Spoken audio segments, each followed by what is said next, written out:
What's up guys, ATCZ here, welcome back to Yugioh Deck of the Day. Today we have TCG exclusive archetype that we got in Phantom Rage. Konami decided to print a very interesting archetype. We haven't seen something like this in quite a while. The Mutants are a deck that correspond with the Banish Zone, and it's been a while since we've had a deck like this. I think the most recent example is Yugioh, but this was something like a gimmick that was created by cards we used to have. So this is a new playstyle for all those players that have started the game more recently. They don't really know what the Banish Zone can actually do because all the good cards that have abused the Banish Zone like Dimension Fusion and Return from a Different Dimension are now banned, but now we have a new deck that can use the Banish Zone to its advantage, and I think it's a really good deck. It's still not to the point of being a tier 2 or tier 1 deck, but since this is the exclusive deck, we can get a lot more support, so the deck can only get better, and with the right cards, this deck has the potential to skyrocket in power. So yep, we have to just keep in mind that this is a deck that can become a very big threat if Konami decides to bring the new support.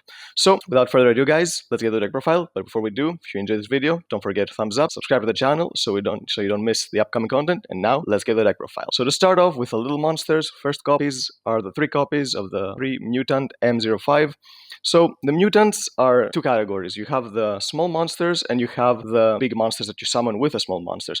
So the small monsters are enablers. So M05, when it's summoned, you add the mutant monster from your deck to your hand, and it also has the effect that you can tribute this card to banish a card from your hand or face up field, but usually you want to banish something from your hand, and then you special summon one of your monsters from your deck depending on the card you banished. So if you banish the monster, you special summon Mutant Beast. If you banish the spell, you special summon Mutant Mist, and if you banish the trap, you special summon Mutant Arsenal. So the cool thing about this is that depending on what you have, you can get the appropriate monster on the field, and you want to have all 3 types of cards in your banish zone, monster, spells, and traps, because all those monsters, the big ones that I just mentioned, float into something, but they don't float from the deck, they float into banish. They recycle themselves by adding cards from your banish zone back to your hand, but they add a specific type of card.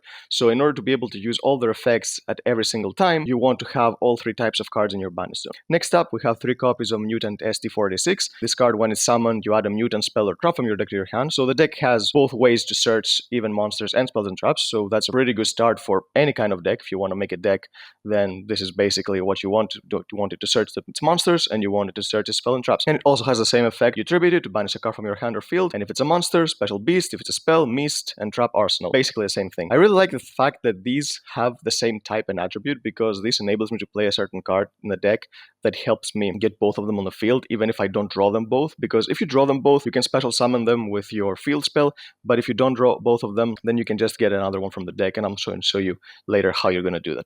Next up, we have Mutant GB88. This one is not a searcher. This one activates on your opponent's turn, so during your opponent's main phase, if you have the field spell in the field, which is the Mutant Evolution Lab, you can special summon this from your hand, and if you summon this during your opponent's turn, you tribute it to banish a card from your hand or field, and special summon a level 8 mutant monster that is banished or in your graveyard. So you still need to max out on this card because it helps you recover and gives you a lot of monsters back, because these mutant high-level monsters, they will leave the field more often than not, so you want to bring them back because these are the win conditions of the deck. These and the fusion monsters are the win conditions because they are the beaters, and these cards enable them so well, so I think you need to max out on all of the little monsters. Next up, we have the high-level monsters. Play 2 copies of Mutant Beast. So the mutant high-level monsters basically have the same effect with different types of cards. So this cannot be targeted by your opponent's monster effects. Also, when your opponent activates a spell card or effect, so even if the spell card was already face up, you can, as a quick effect, banish a card from your hand and or field and negate the activation and banish that card. And if this card is destroyed by an opponent's card, you can add one of your banished mutant traps to your hand. So you can see that these have effects based on different types of cards. So they protect themselves from one type of card, they interact when your opponent activates another type of card, and they add the 3rd type of card from the banished zone to the hand.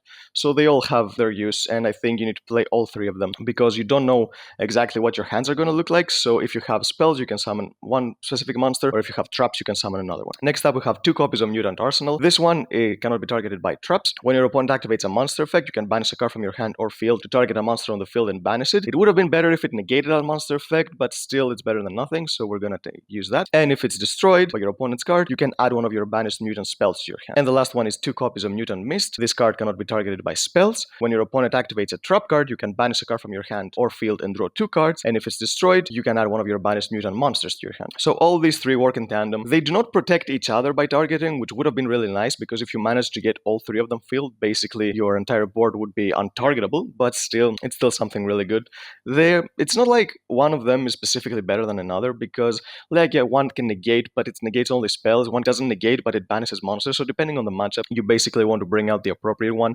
And if you're playing something like against Subterrors or Altergeist, when you know that you're going to play against a lot of traps, then having Mist on the field is really good, because you're going to banish a lot of cards and also draw cards because of you doing that. So yeah, all these 3 monsters are the win conditions of the deck, and they are basically the beaters that give you the presence that you need. The only hand trap I play in the deck is 3 copies of Dimension Shifter, because when you're playing a deck that abuses a banish zone, this card is absolutely insane, because if your deck doesn't get hurt by this, then basically your opponent's deck is most likely going to get hurt by this.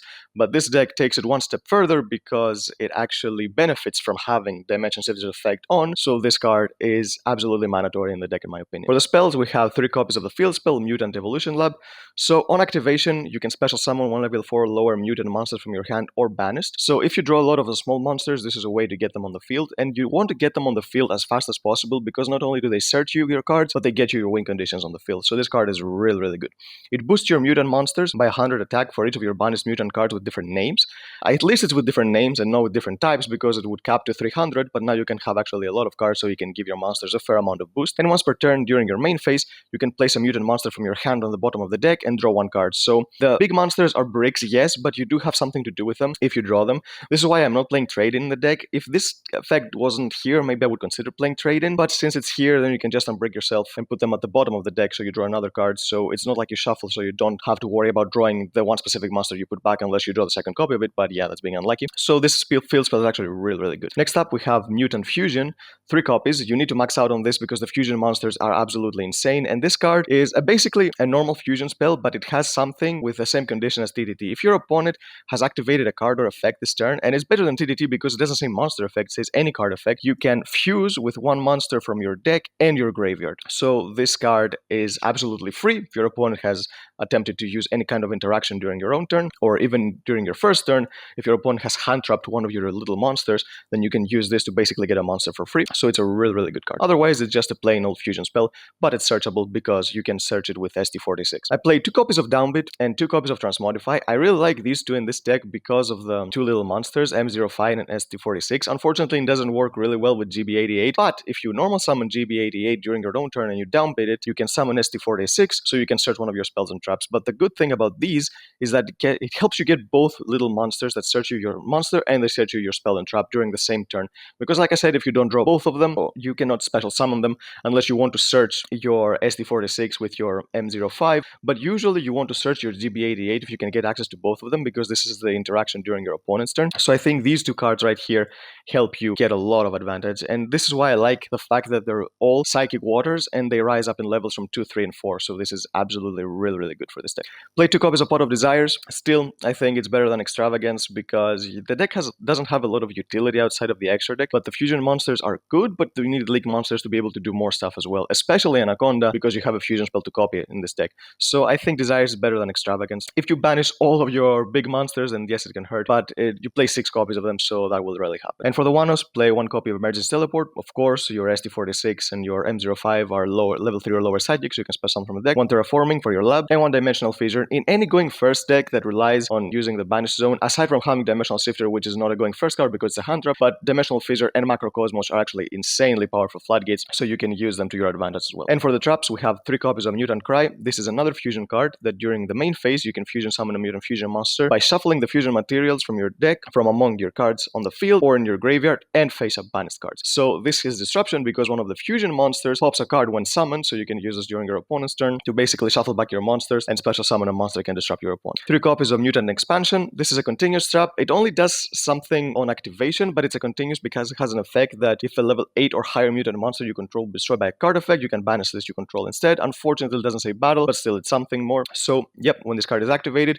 you can either add one of your level 4 lower mutant monsters from your deck or special summon it. So this card is insane because you can special summon during your opponent's GB88 if you don't have access to it, and then you can use the effect. And the last card in the main deck is 1 copy of Macrocosmos because, like I said, Dimensional Fissure and Macrocosmos is in decks that can use the Banish Zone like that are very, very powerful. For the extra deck, we have the fusion monsters first. We have 3 copies of Mutant Synthesis. This card requires 2 mutant monsters with different attributes, so you cannot use 2 of the little ones, you have to use one of the little ones and one of the big ones. And if it's fusion summoned, you can target a card on the field destroyed, so this is why Mutant Cry is so good, because you can special summon this during your opponent's turn to be able to disrupt them. When your opponent activates a card or effect, it kind of has a Mechaba effect. Actually, it doesn't have the Mechaba effect, the big one has the Mechaba effect, but this one makes it unaffected by card effects for the same type, like a Mechaba, because if your opponent activates a monster effect, this card will be unaffected by monsters, spells, unaffected by spells, and traps, same thing. And both fusion monsters float. If this fusion summon card is destroyed by an opponent's card, it can be either by battle or card effect, you can add one of your banished mutant cards to your hand, so it doesn't say any specific type, monster, spell, or trap, you can add any of them back, so that's really good. And next we have 3 copies of Mutant Ultimus. So this is the best monster in the deck by far. It requires 3 level 8 or higher mutant monsters, but this is absolutely no problem because it doesn't say different names, so you can actually shuffle back both copies, or you can use Synthesis to summon this because it says level 8 or higher. Synthesis is level 9, so you can use Synthesis for it. So this one has the Mechaba effect because you can negate anything when you banish a mutant card from your hand with the same type. Your opponent activates a monster effect. You can banish a mutant monster or a spell or a trap, depending on what your opponent activated, to banish that card. And of course, if it's destroyed, it also has an effect. You can add up to 3 of your banished mutant cards, but they have to be different cards. So you have to add 1 monster, 1 spell, or trap. You don't have to add 3. It says up to 3. So if you don't have a trap, you can add a monster or spell. If you don't have a spell, you can add a monster or trap. So yep, it will float either way. And for the link monsters, the link monsters are here to give the deck some more utility. The best one is Anaconda because you can actually copy your mutant fusion. So this is really, really good. If you want, you can play a super poly in the deck because you have Anaconda, because the deck does need a little bit more in order to be able to break boards. Because if you don't open Dimensional Sifter, the deck is not that great at breaking boards unless you want to incorporate other cards like Dark Ruler or more. But still, this is like just like a skeleton deck that you can take and tweak with it however you like. 1 copy of Masquerena to give you some more disruption. The Nightmares, Cerberus, Phoenix, Unicorn. These give you the utility to remove cards from the field. And for the Link Force, play 1 Appaloosa because the deck can summon actually a lot of monsters on the field during the late game. 1 Borlesword to be able to go for those games. 1 Borload to deal with Dragoon. And 1 Avramax because, like I said, I've said in previous videos, when I play Masquerena and I have the space in the extra deck, I really like having this 1 Avramax in here just because there are some decks that cannot deal with Avramax Masquerena. So yep, that's the deck, guys. It's a really, really fun deck. It can only get better. Like I said, we're going to get 99%, we're going to get more support. So this deck can actually become a threat because it has the fundamental tools of being a good deck, because it has searching, it has some kind of disruption, it has a lot of utility. So yep, with a good card, then this can actually become a tier 1 contender in the future. So if you have any ideas for the deck that can help you improve, please leave it comment down below. I really want to hear what your guys' opinion, if you think I've missed anything, because the deck just came out, so I don't really know exactly how you're supposed to build it. This is just one example deck that I had in my mind, and this is what I came up with. So if you have anything else, please share it with us. We're going to work together to build the best mutant deck possible. So yep, if you enjoyed this video, guys, give it a thumbs up, subscribe to the channel so you don't miss our upcoming videos, and we'll see you next time.